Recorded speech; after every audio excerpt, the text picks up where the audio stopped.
Before the show starts, I wanted to say thanks to a couple of special supporters last month who made this show possible. You know who you are.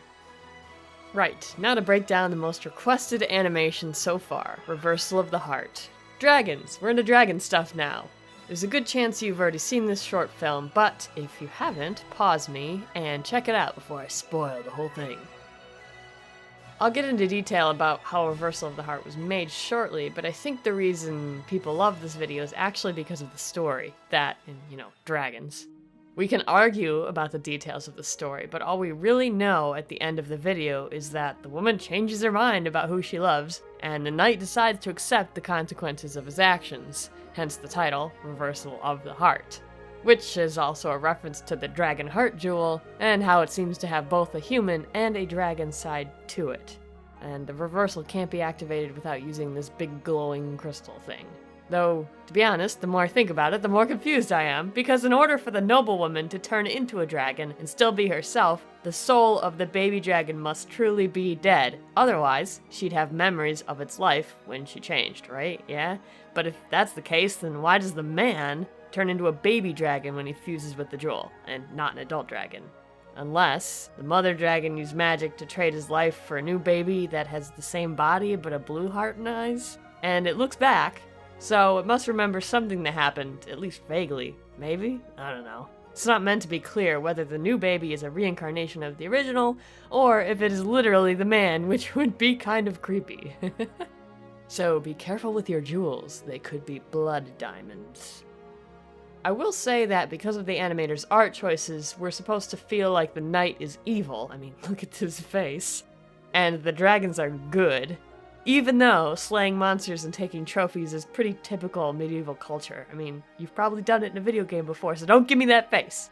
Though it's interesting that the wicked knight's idea of revenge is killing the thing that is to blame, while the mom dragon's idea of revenge is, waiting for a confused lover to kill his own sweetheart so he doesn't have the will to live anymore.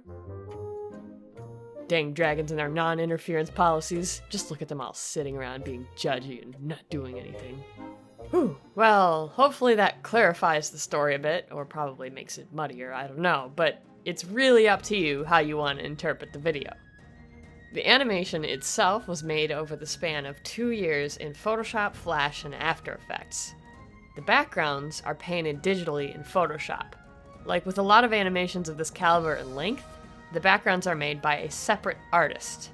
A lot of the scenes in this movie also have backgrounds made up of multiple layers that the animator will then stack in After Effects and move around to create a 3D effect. Here's a great example of that. All of these things are flat paintings that are moving around. The dragon is the actual animation, which is done in Flash. Just so you can see, here's what that background stacking looks like in After Effects. So what you do is you draw the background in Photoshop, make your animation in Flash, combine the two in After Effects, and then add special effects. The rain in this scene is an After Effects effect called Particle World. The opening sequence here uses another one called Particles, which comes from the Tinder plugin. Plugins are special effects made by third parties that you can buy and install in After Effects. Many of the effects in Reversal of the Heart come from a suite of visual effects you can buy called Sapphire. I believe animator Carolyn Chrisman did most of her lighting with Sapphire, but you don't have to buy that to do this. You can get the same effect in After Effects by just applying either an inner glow or an inverted satin to your animation layer. It's pretty easy to do. Another thing you might notice about the animation if you look close is the characters have this subtle texture on them. Again, this is something you can do in After Effects by masking an animated texture onto your animation layer.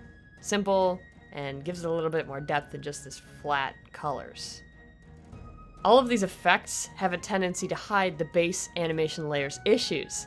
So if you look at the outlines on this movie, a lot of them are pretty rough, and there's places where lines stick through each other and they're wobbly and not straight.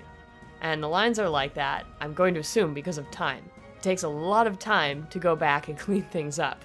Plus, the version of Flash that was out in 2011 when this movie was finished made it hard to get consistent lines with the brush tool.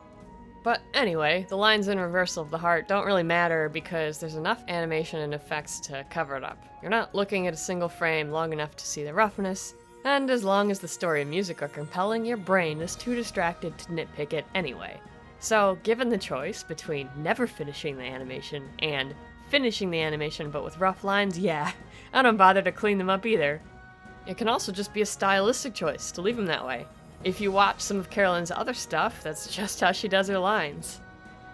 We're getting to the end of 2015, and she's still working on a new movie, an hour-long feature film called Canary 751, and several other upcoming movies. You can find links to all of this stuff below, and in the credits that are about to show up. Here they come!